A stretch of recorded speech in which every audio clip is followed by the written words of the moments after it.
Yeah.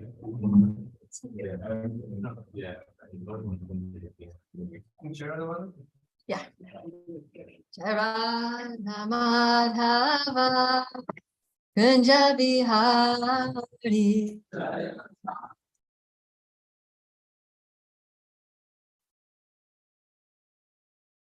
Jaya Radha Kunja Bihari.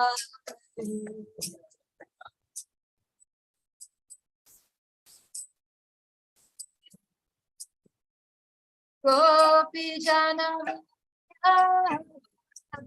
Girivardhari.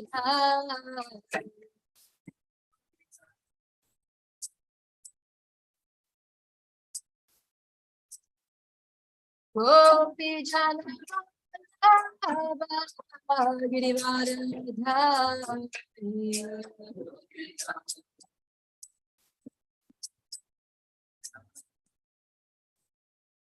Ashodanandana Brajajana Ramjan.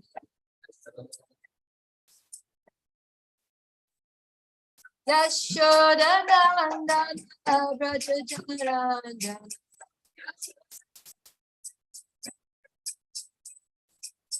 Yamunatira Avanachari.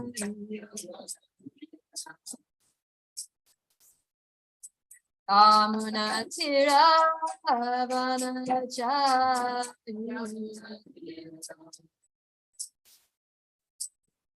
Jaya Radha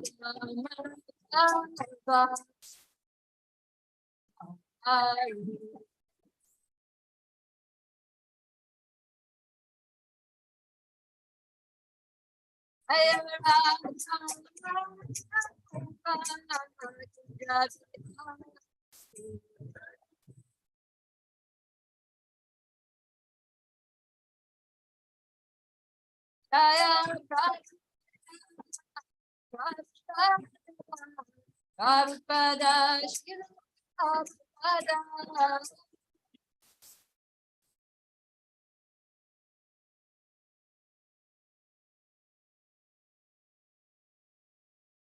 Prabhupada ki jai. Sitaram Lakshman Hanuman ki jai.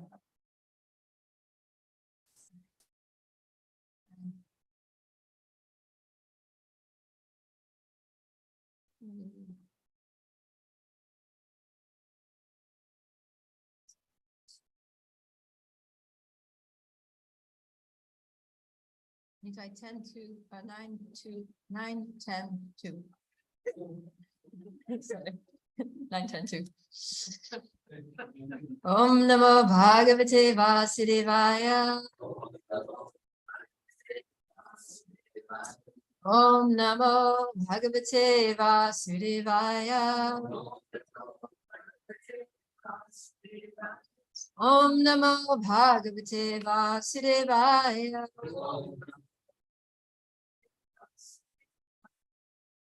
All together.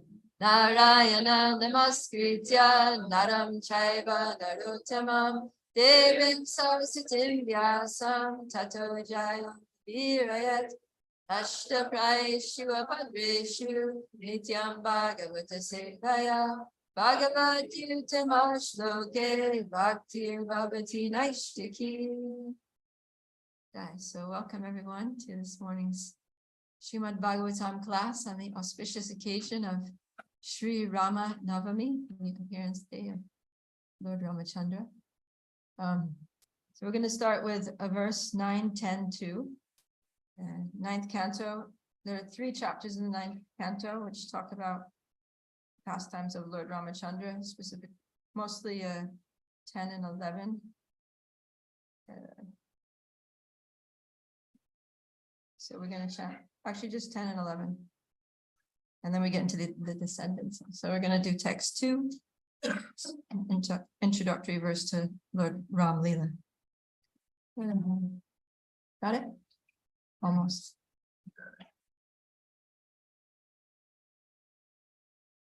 Okay. Tasyapi Bhagavanesha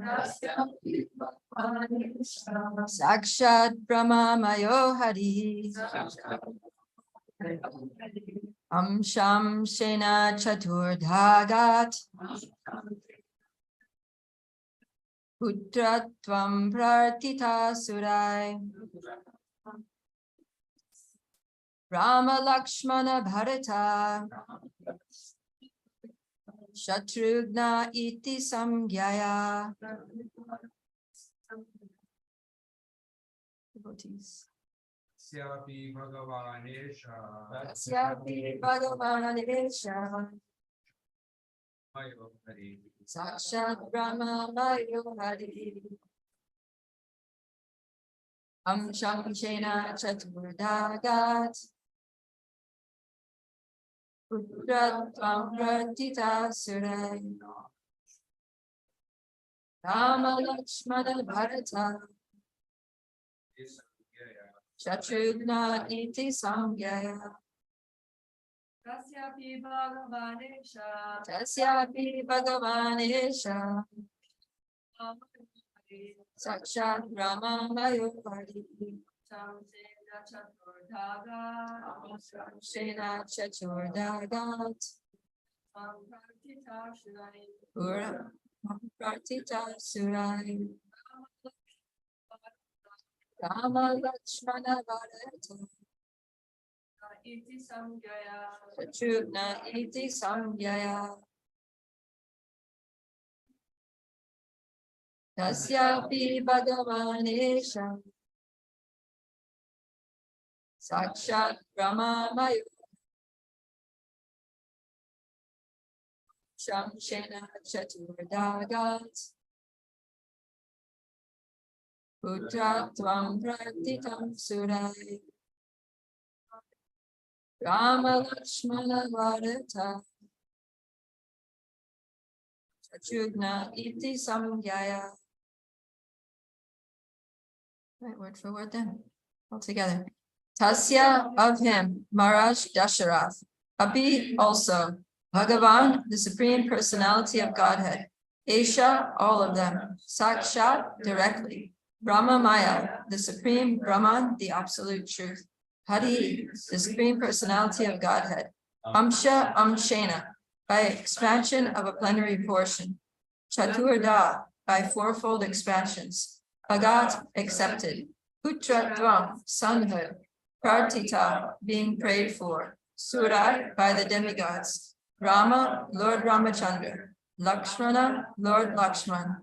Bharat, Lord Bharat. Shatrugna, and Lord Shatrugna. Iti, thus, samgyaya, by different names. Translation altogether. Being prayed for by the demigods, the Supreme Personality of Godhead, the Absolute Truth Himself, directly appeared with his expansion and expansions of the expansion. Their holy names were Ram, Lakshman, Bharata, and Shatrugna. These celebrated incarnations thus appeared in four forms as the son of Maharaj Dasharath. Would someone like to read the purport? Okay. Lord Ramachandra and his brothers Lakshmana, Bharata, and Shatrugna are all Vishnu Tattva, not Jiva Tattva. The Supreme Personality of Godhead expands into many, many forms. Advaitam, Akutam, Anadim, Ananta Rupam. Although they are one and the same, Vishnu Tattva has many forms and incarnations. As confirmed in the Brahma Samhita, Ramadi Murtishu Kala Niyamena Tistan, the Lord is situated in many forms, such as Rama, Lakshmana, Bharata, and Shatrugna, and these forms may exist in any part of his creation. All these forms exist permanently, eternally, as individual personalities of Godhead, and they resemble many candles, all equally powerful. Lord Ramachandra, Lakshmana, Bharata, and Shatrugna, who, being Vishnu Tattva, are all equally powerful, became the sons of Maharaja Dasaratha in response to prayers by the demigods. Jai. Srila Prabhupada ki jai. So we're going to talk today about Lord Ram. But before we get into the pastimes, I'd just like to explain a little bit about who Lord Ram is and how he's related to Lord Krishna. So can you put that chart? Yeah, there's a nice chart that shows all the incarnations of the Lord. So you see that at the top left, there's Krishna in his original form, Swayam Rupa. Rupa means form, and Swayam means his own. So his own original form as a cowherd boy in Vrindavan. And then from Krishna comes different expansions, different types of expansions. So if you go straight down, then there's Swayam Prakash, Prabhav Prakash expansions that they're just more Krishnas. There's more of the same. They look exactly like Krishna. They act exactly like Krishna. They're Krishna. So that's when Krishna expands himself, like to dance with all the gopis in the rasa dance, or to marry all the different queens in Dwarka. And then there are Vaibhav Prakash expansions who are equally as powerful as Krishna, but they look different and they have a different personality also. So that's like Lord Balaram. And also, if you go down, these are also, so Swamsha means they're partial. Amsha literally means like a ray of light. So some of them are actually partial, like the language that the Bhagavatam uses, it says plenary portions or portions of the plenary portions. So plenary portions means that plenary means complete, means all together, everybody's there together, like a plenary assembly means everybody comes together. So the plenary portions are the ones that are equally as powerful as Krishna. And then portions of the plenary portions are ones that are just empowered with specific potencies for specific functions, but they don't have all the powers of the Lord. So yeah, we can see from the Shwamshas, there's different kinds of avatars. Avatar means one who descends, literally means who crosses over. So crosses over from the spiritual world to the material world. So these are all the ones that come to this world to do different things. And so there's the Leela avatars that they come to perform pastimes. Purusha avatars are the Vishnus who are involved with creation, 3 successive expansions of Lord Vishnu. Then Guna avatars are Brahma, Vishnu, and Shiva, that they take charge of the 3 modes of material nature, goodness, passion, and ignorance.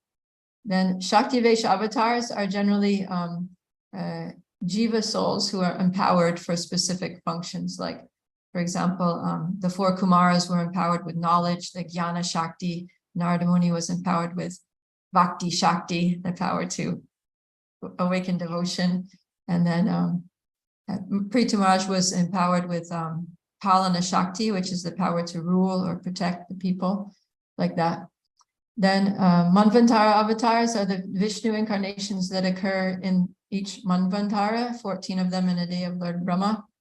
And then, yeah, there's one more I thought. So Yuga avatar is the avatars that appear in every yuga.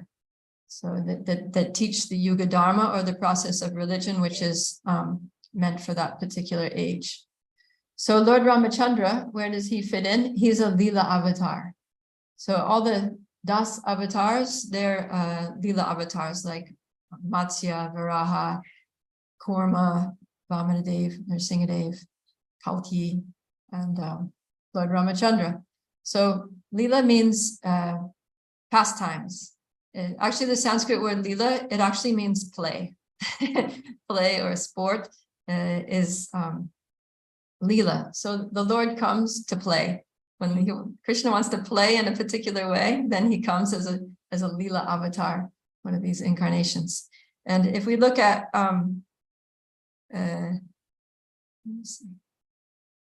let's just go to one point that was mentioned in the purport. There's a verse from the Brahma Samhita, which Ramadi Murtishu Kala Niyamena Tishtan. Yeah, he says the whole thing. Nanavatara Makarod Bhuvanesha Kintu Krishna Swayam Samabhavat Parama Pumanyo Govindamari Purisham Tamaham Bhajami. Yeah, so this means Ram Adi and Lord Ramachandra, etc. Adi means like, and so on. So he's talking about the different murtis, or the different forms of the Lord, and how they're all Kala Niyamena Tishna. They're all expansions of the original Lord. It says Nanavatar Makarod Bhuvanesha Kit. They all come to this world. So they come as avatars, Bhuvaneshu, to this world, Bhumandala. But Kintu Krishna Swayam Samabhavat Parama Pumanyo, that Krishna is the original supreme personality of Godhead from whom all these incarnations emanate. So it's important to understand that when we talk about the incarnations of the Lord, that there are many forms of Vishnu, there are many incarnations, but they're all coming from Krishna, and that Krishna is the original source or the fountainhead of all the incarnations. But then I've heard that out of all the incarnations, there are 3 who are empowered, who are basically have all the powers of Krishna. And those are Balaram, Lord Ramachandra, and Lord Nrsimhadev. So, and the rest of them have partial powers. So Lord Ram is practically like, he has all the powers of Krishna. So he is a very glorious personality. But what's different, of course, is 1, his mood, 2, his personality, and 3, his pastimes are very different from Krishna, although he is non-different from Krishna in Tattva. So, yeah, okay. So then we were talking about how Krishna comes to play. So in any game, any sport, there's an objective, and there also, otherwise it's not purposeful, right? It's like, to make it fun, there has to be an objective, like how do you win? And then to make it also more interesting, there have to be opponents, right? If you're just playing yourself, it's not so exciting, it's not so fun. There has to be some opponents.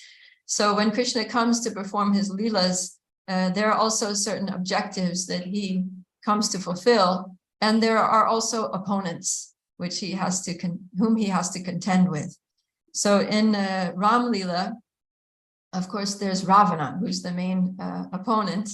And the interesting thing is that because this is Leela, then Ravana is actually, you know, a lot of this is kind of like set up by Krishna, you know, because Krishna is the supreme controller. So when he wants to enjoy as king, when he wants to rule, when he wants to have certain pastimes, then you'll see when Krishna fights with demons, the demons who are actual demons, he doesn't prolong the situation. He just kind of, like we saw with the washerman, he just flicks his head off.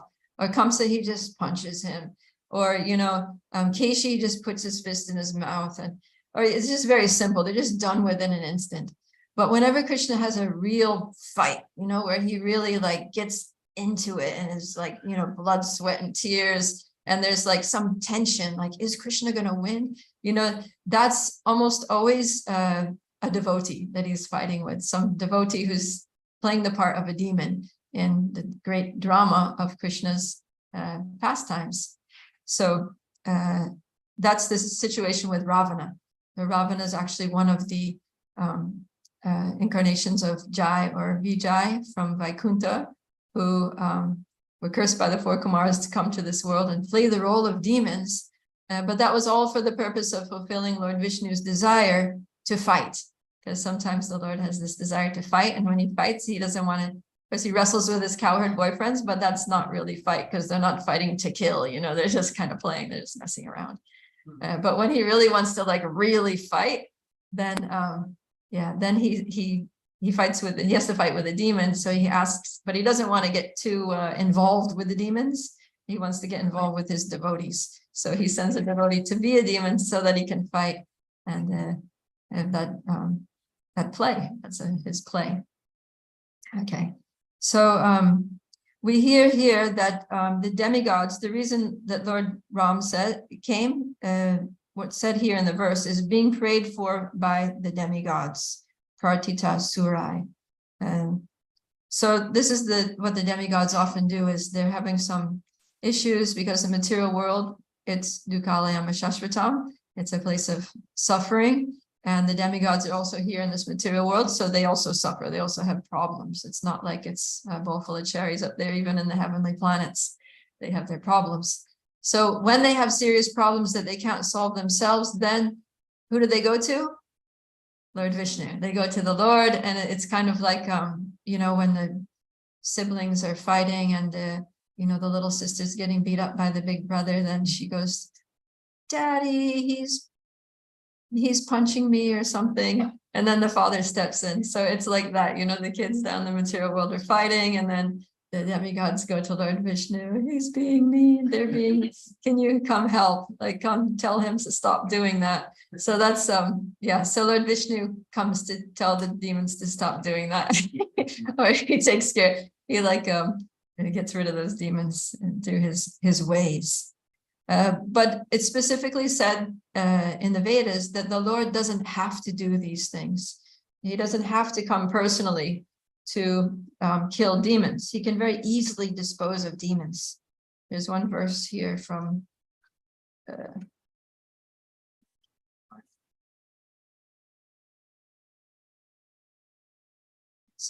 there's one verse that's quoted, it's 9:11:20, but it's a verse that's Prabhupada quotes a verse from Svetashvara Upanishad, which is directly from the Vedas. Natasya karyam karanam cha vidyate na tat samascha vyadikascha drishyate parasya shaktir vividai vashuryate swabhaviki jnana bala kriyacha. The Prabhupada would quote this verse a lot, specifically this line, parasya shaktir vividai vashuryate, saying that Krishna has so many different energies, and through his energies, he can accomplish anything. You know, just by his energies, he can kill all the demons. By his energies, he can fix all the problems. And so the Lord personally, natasya karyam karanam cha vidyate. He has no work to do. Karya means doing something. And it says, so the translation here, the Supreme Lord has nothing to do, and no one is found to be equal to or greater than him. For everything is done naturally and systematically by his multifarious energies. So, you know, just by Krishna's willing, or by his glance, he creates the whole universe, including all the demoniac propensities within it. So by his glance, he could also annihilate anybody that he wants to annihilate. So then that brings back the question, why does the Lord come to this world if he doesn't need to do anything? So basically, he comes for one reason. There's only one reason that the Lord comes in all of his incarnations. And that is to show unconditional love for all of us, basically. And so for all of his devotees, to display his unconditional love for his devotees. So that's something very important to remember, because that's really the true glory of the Lord, is his love for his devotees. So he displays his unconditional love for his Nitya Siddha devotees, or eternal associates, by engaging in his pastimes with him. Because when the Lord descends, his eternal associates from the spiritual world, whatever spiritual planet he's coming from, Krishna comes from Goloka Vrindavan. Lord Ramachandra has his own Vaikuntha planet, Ayodhya Dham, where all of his pastimes are eternally taking place. So when he comes to Ayodhya, takes birth in Ayodhya in this world, he comes with all of his eternal associates, and they do pastimes here. And sometimes in the material world, there are different elements to the pastimes that they don't enjoy in the spiritual world. So it's interesting. It's an exciting adventure for all of those Nitya Siddhas to come down and engage like that with him. So that's his loving exchange with his Nitya Siddha devotees. And then how is it showing unconditional love for us? Is because by hearing about those pastimes, or, you know, for those who took birth at the same, who are like living at the same time, by seeing those pastimes, then the minds of conditioned souls are attracted. So it's just like, you know, what are conditioned souls attracted to in terms of entertainment? What do people like to see? Okay, superheroes. What else? Romance, sports, drama, explosions. What? Fist fights. Yeah, violence, right?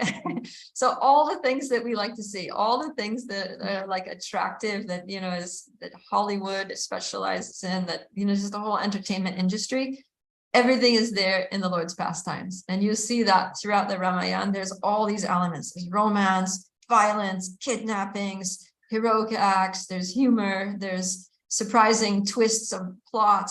It's all there. So Ramayana is actually like very exciting, all the Lord's pastime, Mahabharata, they're all like super exciting. And at the same time, there are many lessons to learn. So in any good movie, also, there should be some like good theme. It should be something that you go away with, like feeling enriched, on a kind of on a moral level. Like, the good tends to prevail over evil. And you leave feeling like, wow, that was a great ending. Like, yeah, that was the main character had really good qualities and all that, like that. So also in Ramayana, there are many lessons to learn. And so we're going to get into the pastime now and focus on some of the lessons that we learned from Lord Ram's Leela. And the way we're going to do that is that I'm going to say, okay, first of all, raise your hand if you're a little bit familiar with the Ram Leela. Okay, so most of you, right? And then the rest of you, you'll learn something. So for those of you who are familiar with Ram Leela, then you're going to be giving the class today. What I'm going to do is I'm going to say what the lesson is that we learn from Ramayana, and then you're going to tell me the pastime that actually teaches that lesson. Okay, are you ready? Okay, so maybe I'll just give a little introduction here. So Lord Ramachandra, he was the son of Maharaj Dasarath, who was the king, and Dasarath had 4 co-wives. So each one of those wives had one son, and Ram was the son of Kaushalya, and Bharat was a son of Kaikeyi. Lakshman was the son of who? Sumitra. And Shatrughna was the son of the other one. I can't remember. I didn't research this part. Oh, okay. Oh, so there were only 3 co-wives. Okay, that's why I couldn't think of it. She doesn't exist. Okay, so so Dasarath had 3. If something exists, I can think of it. Just kidding. Okay, so Dasarath had 3 wives, and there were 4 sons who were, I guess you could, half brothers, and Ram was the son of Kaushalya. So they grew up together, playing together happily in the palace. And it's actually, the co-wives of Kaushalya's co-wives, they actually loved Ram more than their own sons, in the same way that in Krishna Leela, all the grown-up gopis who were the mothers of the cowherd boys, they loved Krishna more than their own sons, because Ram is like the supreme personality of Godhead, and so he's so lovable, he's so full of amazing qualities, and that everybody just adores him. So, and he was the oldest son. So then when Dasharath was getting quite old and he wanted to retire, then naturally the heir was going to be Ram, that he would be the next king, because he was the eldest, because it was just a no-brainer that Ram was going to be the king. He was just the best person, the oldest son, and just by every factor he should have been the king.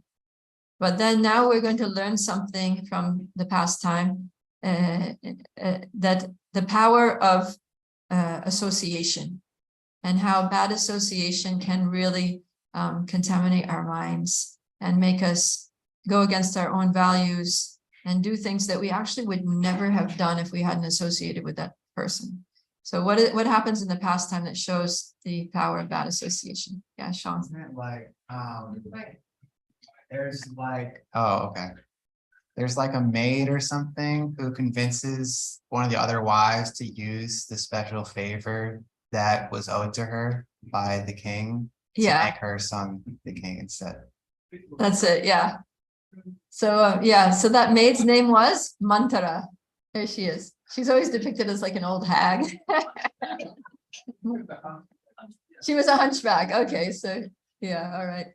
So she was the like a personal maidservant of Kaikeyi, who was the mother of Bharat, and so she came on the day a day before Ram's coronation. He would be king. She pulls Kaikeyi aside, and she's like, Kaikeyi's like, isn't it great? Ram's going to be enthroned tomorrow. she's like, how can you say that? Don't you know about your own personal self-interest? She's like, what do you mean? Ram's wonderful. And then she's like, no, he is going to be the king. And then he's just going to oppress your son. He's going to, your son's just going to be an outcast and a loser.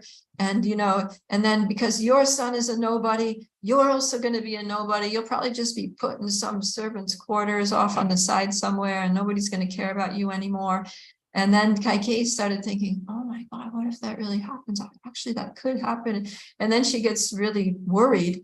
And then she says, well, what should I do then? Well, how can I stop this? And she's like, well, remember, like before you did something previously, and your husband Dasharath became indebted to you, and he granted you a benediction. And then you said that I'll ask for this benediction later when I actually need something. And she said, so now's the time to ask for the benediction. So the benediction that she asked for was that her son, Bharat, become the king. And not only that, but that Lord Ramachandra be banished for 14 years, exiled from the kingdom. He's not allowed to step foot in the kingdom.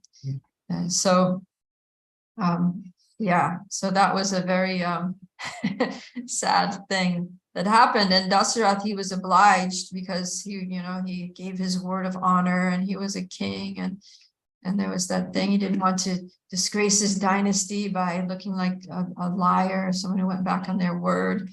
So but then the way Lord Ramachandra, so then he announced that Bharat will be the king, Lord Ram will be exiled.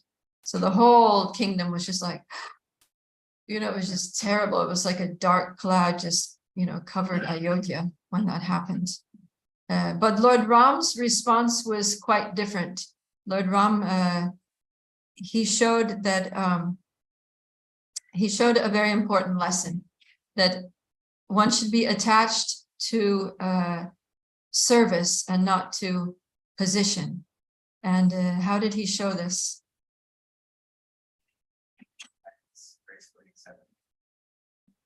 Yeah, like what was his attitude specifically in relation to his father? He wanted to make sure he's able to keep his word.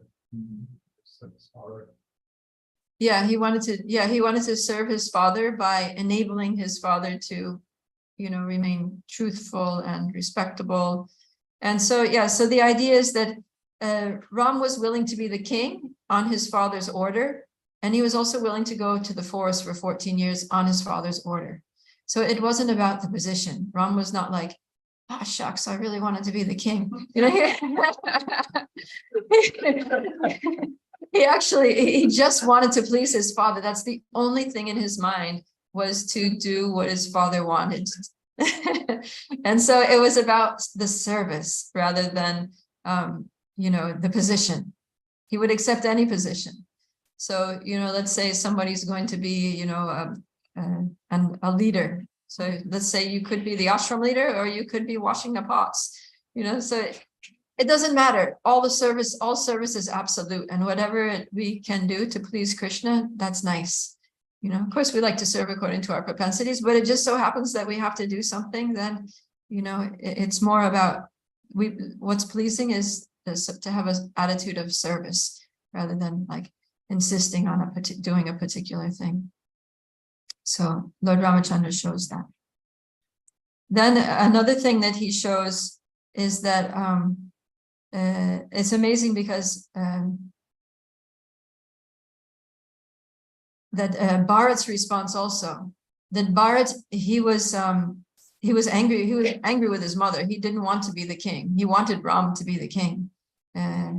And actually he wanted to go to the forest with Ram. He was like, forget it. I am not going to be the king. You should be the king. There's no way that I'm going to accept the throne. And I'll just go with you because I'd rather be in the forest with you than on the throne without you. His attachment to Ram was so great. But he stayed and ruled the kingdom to please Lord Ram, because Ram said, no, this is our father's order. This is what you have to do. He ordered that you become the king and I go to the forest, and this is what we have to do. This is what has been ordained for us. And so Bharat stayed back and he ruled the kingdom on Ram's behalf.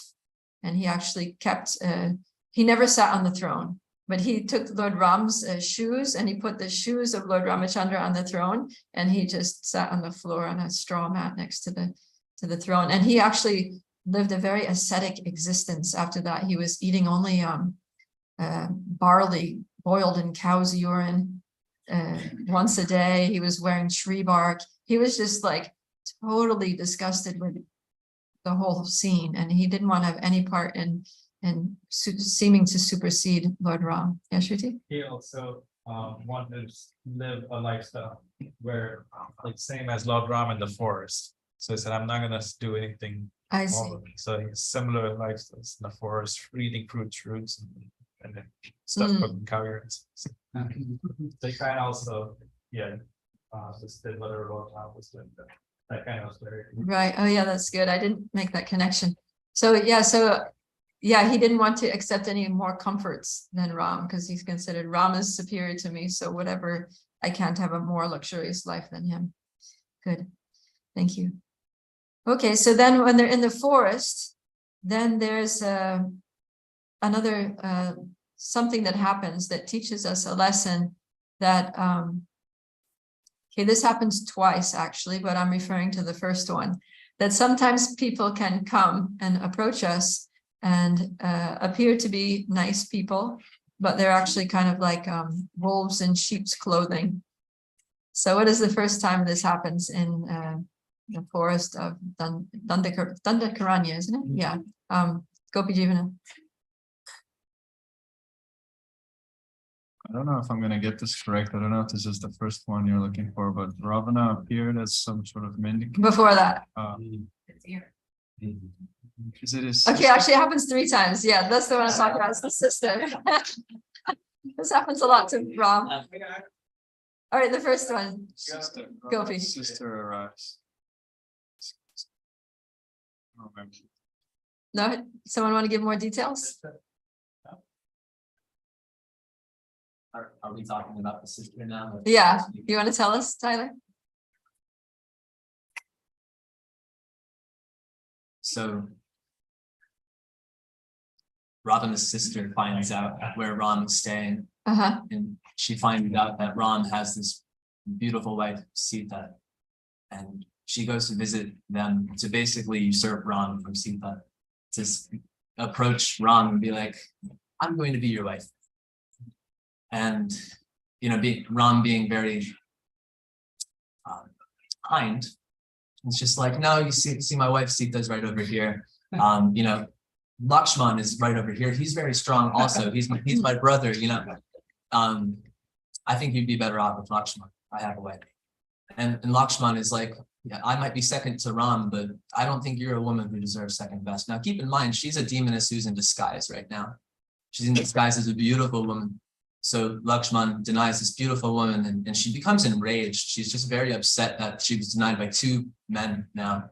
And so she reveals her form, which is ghastly and very upset looking right here. And we see, there's different renditions. Maybe he throws his knife, but regardless, Lakshman, in seeing this peril of her coming up to Sita and being like, well, if you like her so much, then I'll attack her, throws his knife and cuts off her nose. And then she comes back to her abode where all the demons live, and it's like, Ram has this brother, he cut off my nose, I'm really upset, Ravana. Yeah, good. So she came like all, nice and beautiful and sweet and charming and all that. And then, but as soon as they refused her, then she started attacking Sita, like she was going to kill Sita.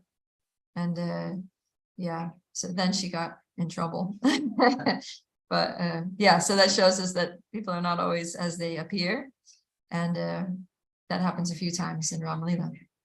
So the next one is that it shows actually something very profound, which is relevant for all of us, is that even when we are with the Lord, even when we're personally like in the personal association of the Lord, we may be attracted to something else that can actually pull our attention away from the Lord and cause our separation from the Lord. So what is that, Nishta?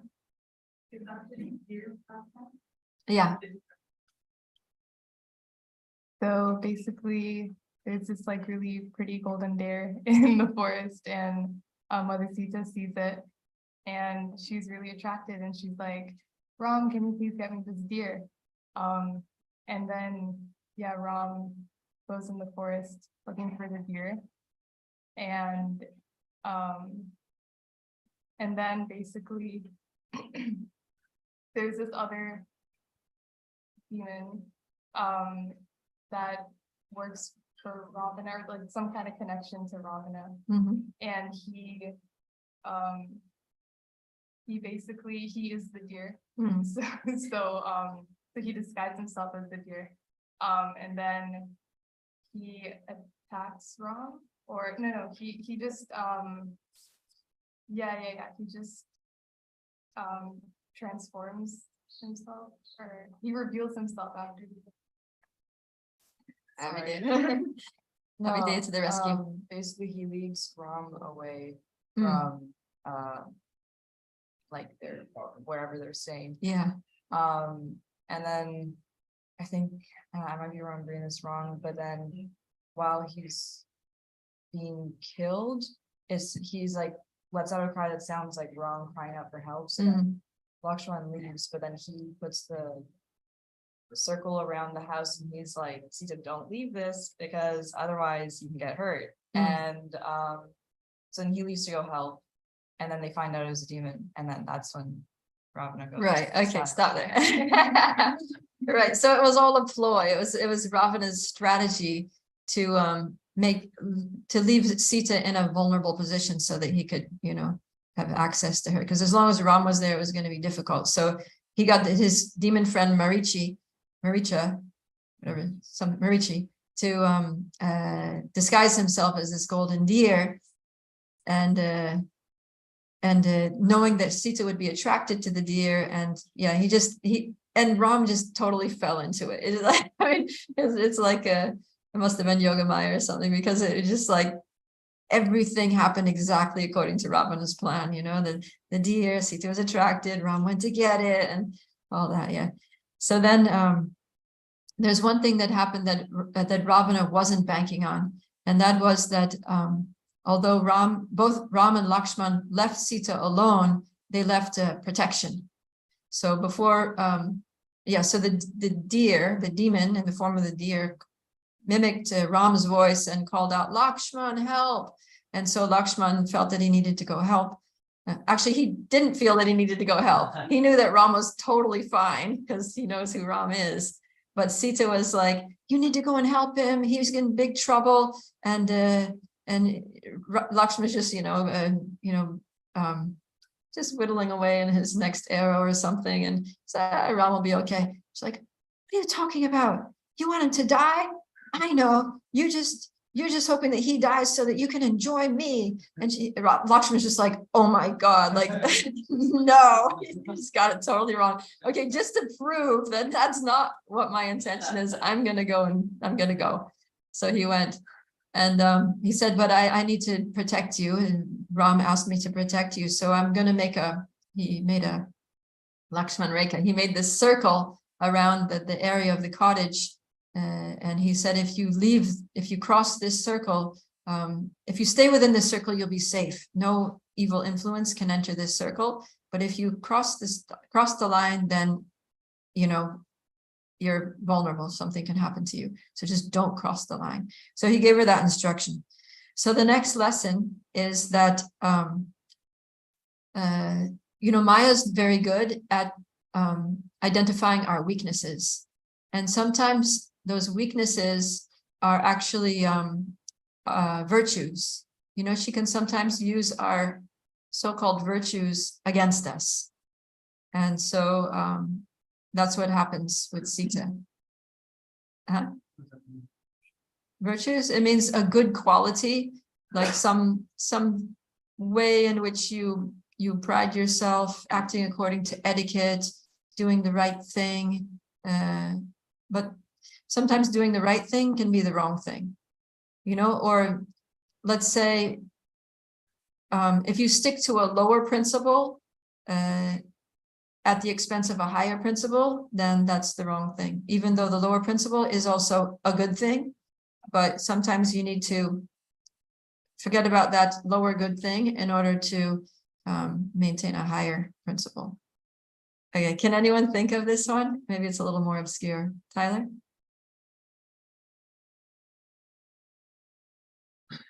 Ravana approaches Sita as like a normal looking being. He's not a demon at this moment. They go home to home just begging for their meals, right? Yeah, he's not just an ordinary person. He dresses up as a sadhu. Yes, He's like exactly. a sannyasi. Yeah. Thank you. So coming up to the cottage, he's just begging for his normal daily routine of meal, and Masita being such an accommodating, nurturing, giving being, collects fruit and just alms for him, comes up to the edge of the circle and falls kind of under its illusion, kind of faints. It is then taken away by Ravana. So kind of like overextending ourselves in service, I guess. Sometimes we don't want to do that so that we get up to please.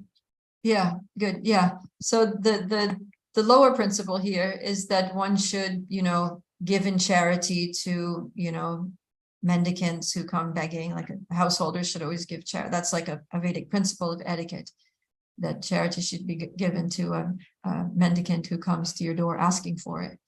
But in this case, it was a life or death situation that she couldn't, cross that line. And in order to give him, apparently she had to cross the line.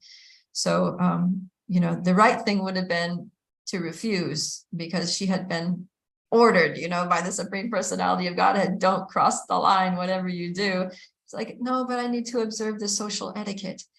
So sometimes if we're too attached to following social etiquette and kind of like the, rules of morality, political correctness, and that kind of thing, then we can end up getting ourselves into spiritual trouble. Okay?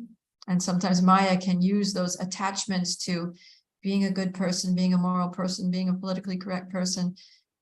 She can use those to create obstacles for our spiritual advancement in different ways.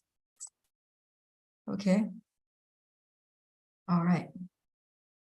Okay, then the next lesson that we learned from Ram Leela is that even if we fail in our efforts to serve the Lord, it's better than being successful in any efforts to go against the Lord. Yeah, who said that? Whoever said, yeah, okay, go ahead.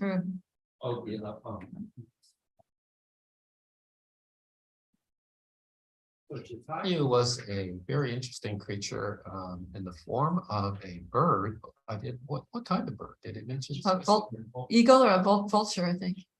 So in any case, very great, and he actually had a very long life span as well. So he was aware of things as well.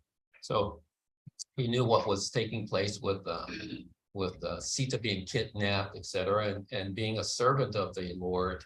And he took it upon himself to act, to intervene, seeing her being abducted, and he was defeated.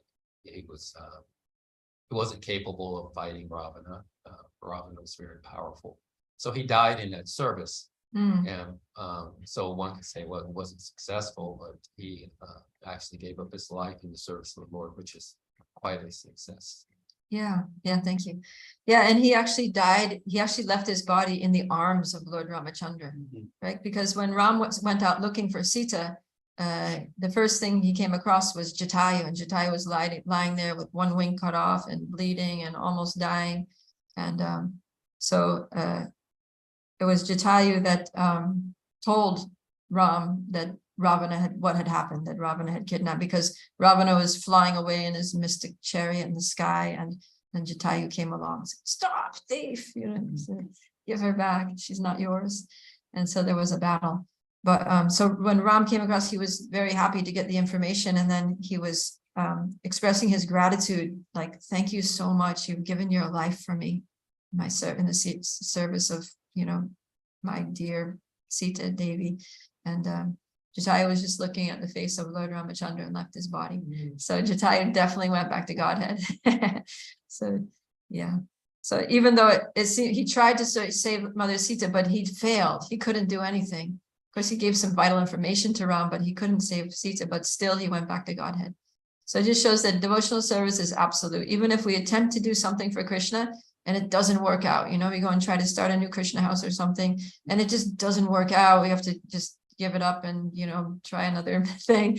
But still, even failure in the service of Krishna is success, because it's always recognized by Krishna.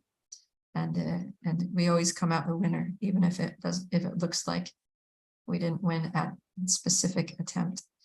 So we may lose the battle, but we will win the war against Maya. Okay. Is it all right if we go over time because no breakfast? Okay, so yeah, I have till 9 o'clock. Whereas Robin, right? He was like, he was acting against Lord Ram.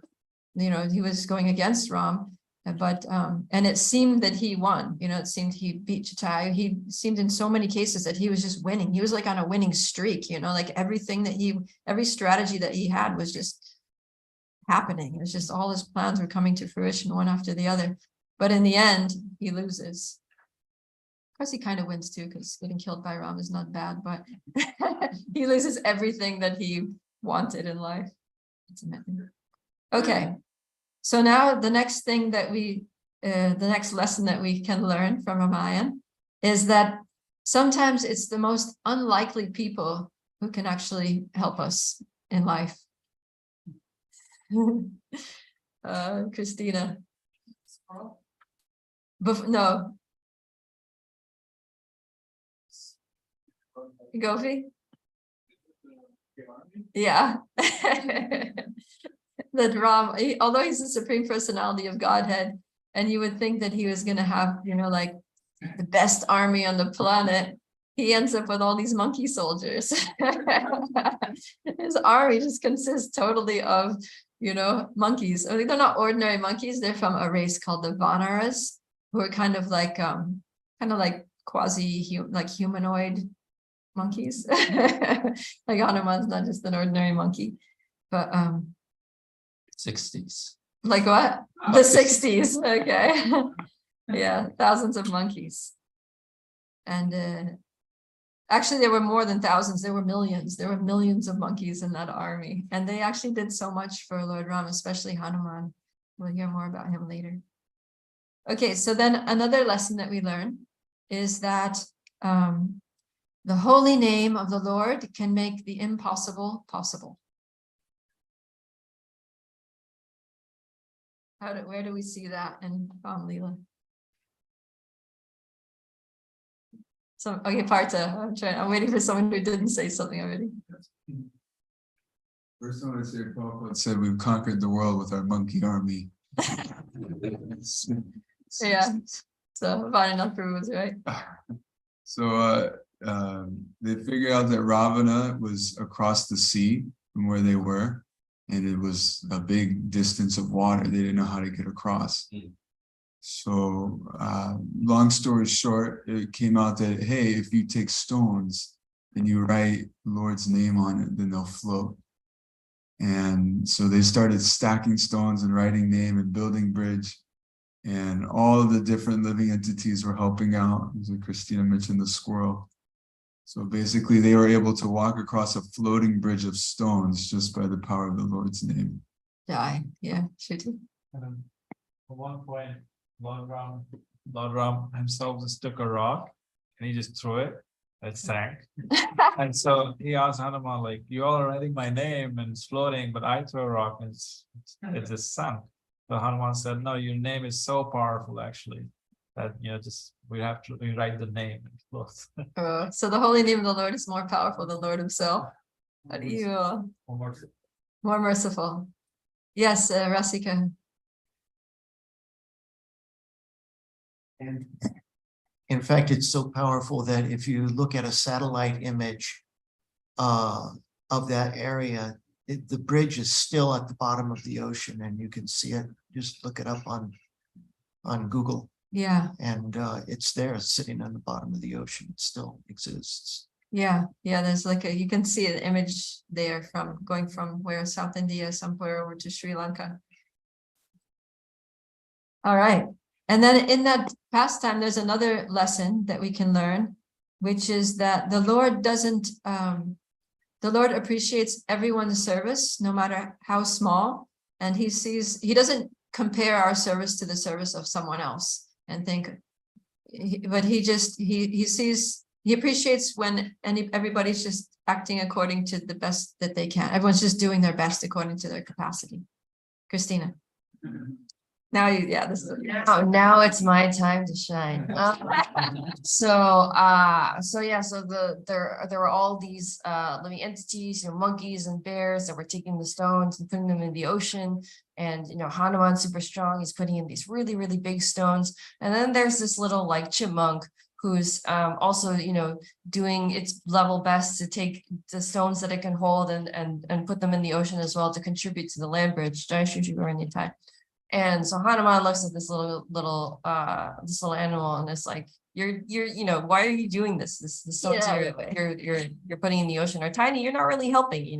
Look at me. I can throw these really big stones.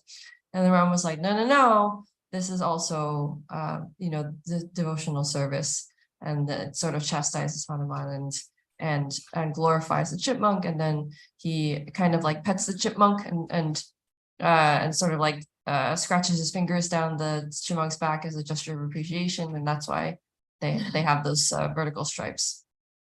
Yeah. So Shruti. Lord Ram told Hanuman that I see your service equally as his, like he was saying, I see that as equal.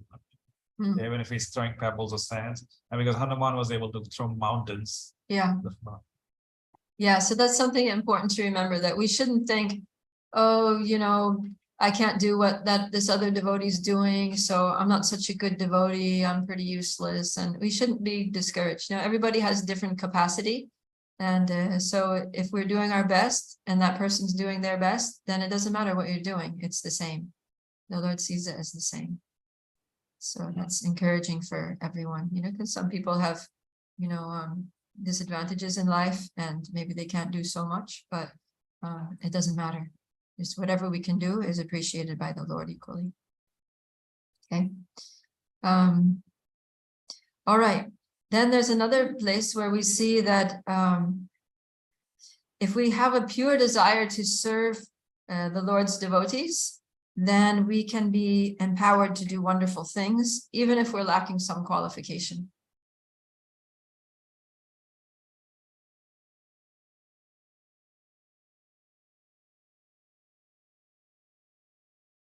Anyone? Some pastime where somebody does something that's like some amazing physical feat.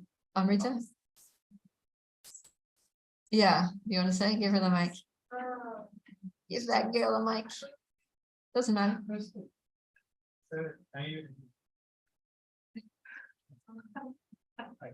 Okay.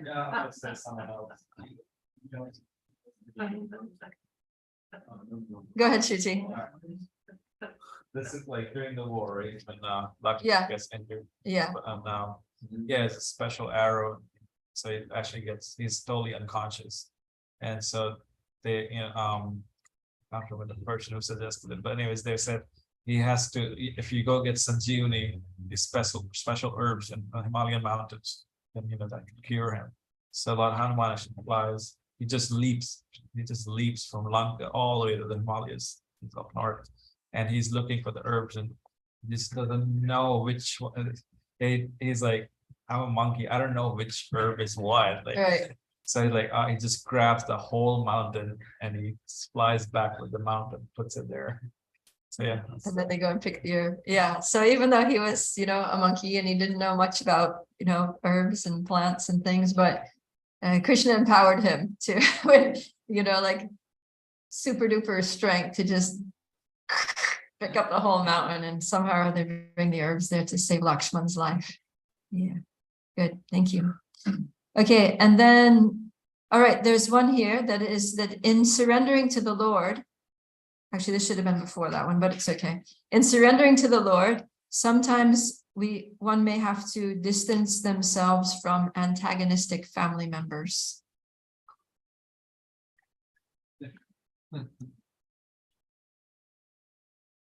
Vaninath Vasu. Oh, wait. Yeah, go ahead. So Ravana had a brother, Vibhishan, Mhm. who was actually described, what is it? Hanuman had heard of him as being a pious person. I don't know his history, why he was so different from the family. Maybe he was a black sheep or something. Anyway, so he saw the evilness of what Ravana was doing and holding Sita like this, and also he warned his brother as well. He tried to give him good instructions, which only made Ravana angry. And so he distanced himself from there and actually went to Lord Ramachandra and surrendered. Yeah, so that was a pretty amazing thing. That was an incredible act of bravery on the part of Vibhishana to actually, and it showed his open-mindedness that he was aligned with the right thing rather than to stay with, his family out of, like you could see it as a betrayal of his beloved brother or whatever. But, he put the principle, he was able to put the principle of what is the correct thing to do over just kind of like sentimental bonds. You have a question? Oh. Who's that? Oh, Lo, go ahead. That's just an example of something that I've heard that has been really powerful in my life. Just to put principles before personalities. Okay, good. Yeah. Yeah, because we have to try to like live a little philosophically, and accept what's favorable for devotional service and reject what's unfavorable for devotional service. Yes. Uh-huh.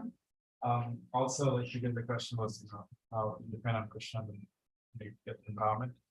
Because he had these powers to be really strong and lead. And when he was a child, he was he did a few things. I can't remember the whole pastimes, but he was gonna go eat the sun, and then he got in fight with the demigods, and then Indra finally thunderbolt at him. Yeah. And then I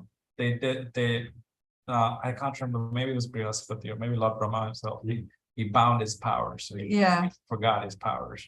So, but when the time came, Lord Ram wanted him to go to Lanka to see where Sita is, to find her.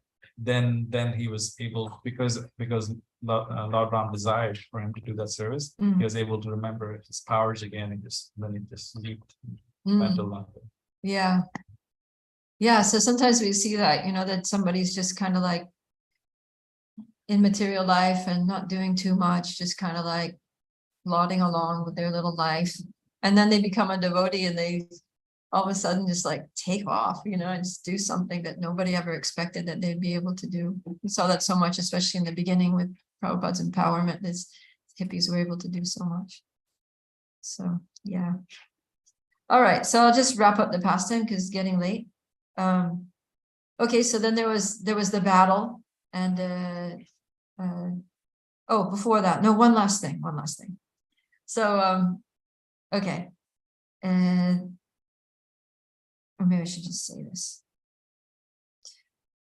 No, okay, there's a verse from the Bhagavad Gita, a couple of verses from Bhagavad Gita that talk about the effects of lust, that by contemplating the objects of the senses, one develops attachment for them. From attachment, lust develops, and then anger arises, and then there's bewilderment of memory, and one is deluded, and then ultimately one's intelligence is lost, and then they fall down into the material pool. So, what shows this in Rama Lila? Okay, Nanda, tell us about it.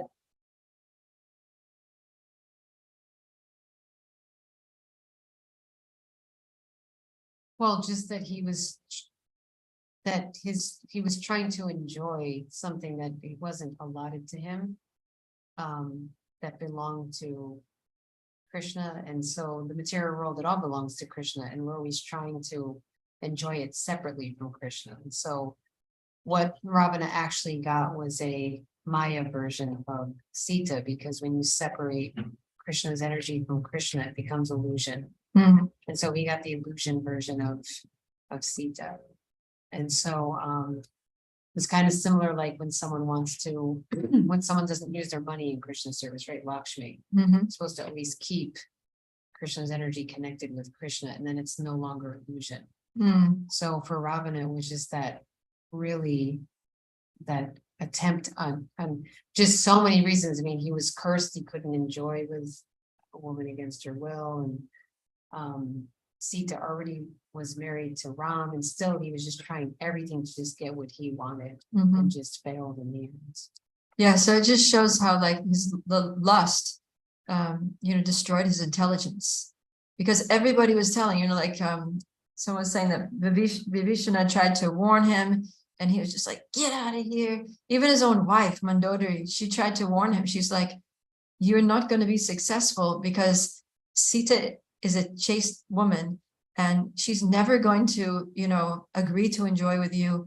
And and not only that, but because Mandodari, the wife of Ravana, she was, even though her husband was a demon, but she was a very noble person, and she was very chaste.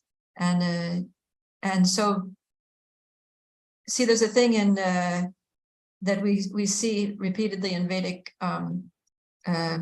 culture, in these narrations, is that chaste women develop immense power.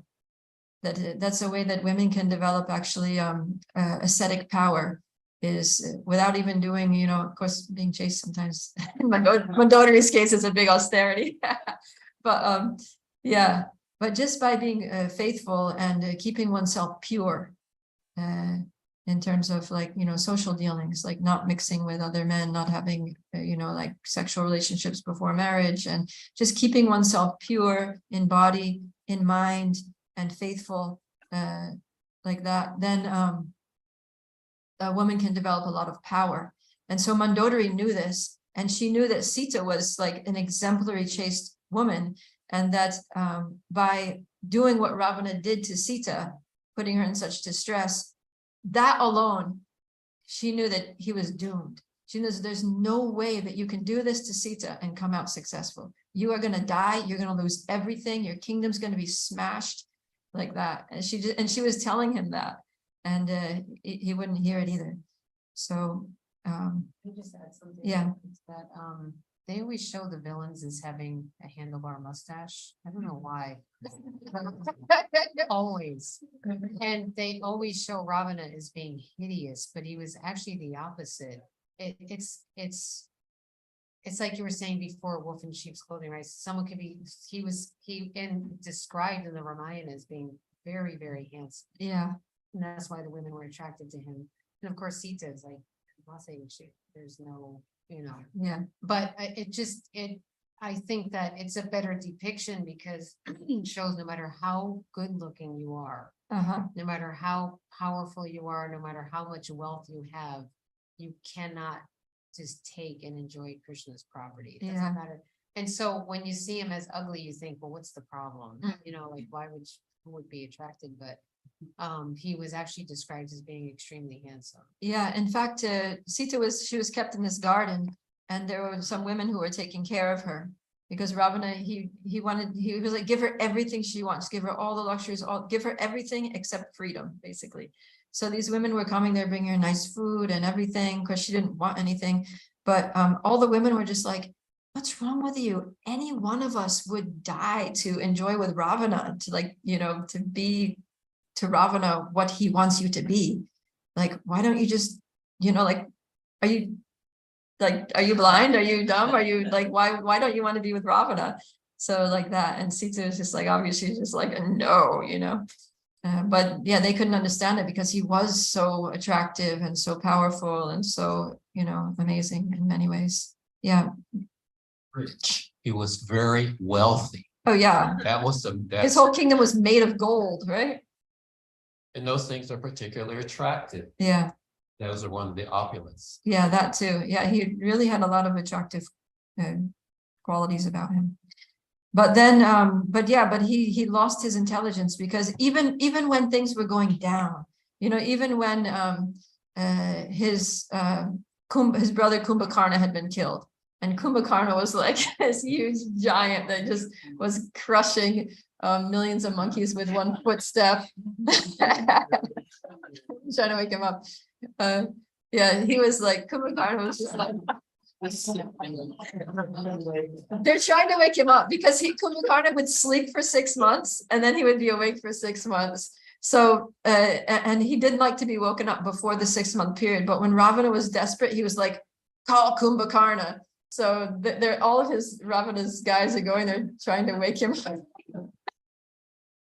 Finally, he wakes up and he's like, who's waking me up?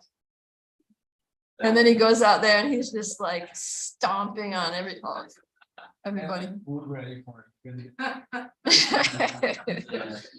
So even when Kumbhakarna was dead, and then after Indrajit, Ravana's son, who had all these mystic powers and he could do illusions, and he was like very empowered by Lord Shiva from all of his worships of Lord Shiva. But yeah, even Indrajit was killed. So it was just obvious that it was a losing battle, but Ravana was not, seeing it. He wasn't able to see what was going on, although it was all happening in front of his eyes. So it just shows how lust has this blinding effect, that even though it's obvious that you're going to lose everything, you just don't care. You just become fixated. So it's very dangerous. And yeah, but ultimately all of Ravana's key soldiers died, and so Ravana had to come out himself and do battle with Ram. And when that happened, then there was quite a fierce battle. But Ram finally picked up an arrow, and then he had this empowered arrow, and he shot it into Ravana's heart, and Ravana died. So then Ram went to Lanka and found Sita there in the Ashok garden, and it just happened to be at the time when Ram's period of exile had ended. It just that 14-year period had ended. And so Ram and Sita went flying back to Ayodhya on this beautiful swan airplane. And they're received by the citizens. Ram's Bharat runs out and says, take the throne, it's been yours all along. So he became the king, and everything in Ayodhya was wonderful. It was like, it's described like it became like Satya Yuga. It was the same plane route I used to kidnap Sita. Oh, really? Oh, wow, I didn't know that. That's cool. She got to get 2 rides on that plane. All right. So yeah. And then after actually something happens that, everything's wonderful in Ayodhya, but then Ram's out in disguise, kind of just walking around, making sure the citizens are happy and everything is good. And then here's one low-class person shouting at his wife, who was unchaste to him, saying, you go out and enjoy with another man and you think I'm going to accept you back? Forget it. I'm not like that henpecked Ram who accepted Sita back after she'd been with Ravana. So then Ram heard that, and he was like, oh, this is not good, that the people are not respecting the king. And, how can I rule the country when there's this kind of criticism going around? And so basically he sent Sita to the forest. So that was a very astonishing and horrifying twist of plot that happens at the end. But it's explained that it's explained in Prabhupada's purport in that section that this is also a pastime, in the same way that when Krishna leaves the rasa dance, or when Krishna leaves and goes to Mathura, that it's to increase the love of the gopis and the Brajavasis. So in the same way, this separation of Sita first getting kidnapped and after having to go to the forest, even after she was rescued, it's all just, to increase that vipralamba bhava, the ecstasy of separation. And it's also explained that because Sita came from the earth, she also had a desire to return to the earth. So in order for her to enact her Antya Lila in the way that she desired to, then she had to be in the forest. Otherwise, it wasn't going to happen while she's in the palace, all protected and everything. So it was to enhance her love for the Lord, and also to enhance just the intensity of the feelings between both of them, Sita and Ram, and to fulfill Sita's desire to leave this world the way she came into it. So I'll just close now by reading one verse here, which is 9, 11, 20. Yeah, the same one. So it says here, the translation, Lord Ramachandra's reputation for having killed Ravana with showers of arrows at the request of the demigods, and for having built a bridge over the ocean, does not constitute the factual glory of the Supreme Personality of Godhead, Lord Ramachandra, whose spiritual body is always engaged in various pastimes. Lord Ramachandra has no equal or superior, and therefore he had no need to take help from the monkeys to gain victory over Ravana. So all these wonderful things that Lord Ram did, in building the bridge and killing Ravana, and all the amazing feats that Lord Ramachandra did to show that he's the Supreme Personality of Godhead and so powerful. Shukadeva Goswami is saying that these are not the actual glories of the Lord, but the actual glory of the Lord is his love for his devotees, which includes all of us, for whom he displays these wonderful pastimes. So it's something to remember, is that this is all an act of the Lord's unconditional love for us. Okay, Partha, last question.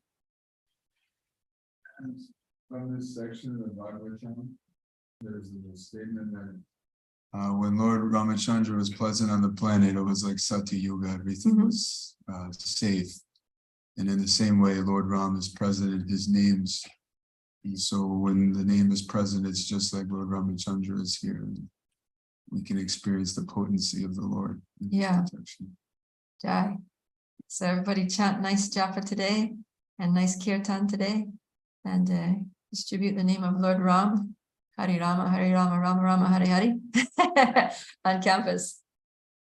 Shri Sitaram Lakshman Hanuman ki jai, Srila Prabhupada ki jai, Granth Srimad Bhagavatam ki jai, Gaur Premanandi.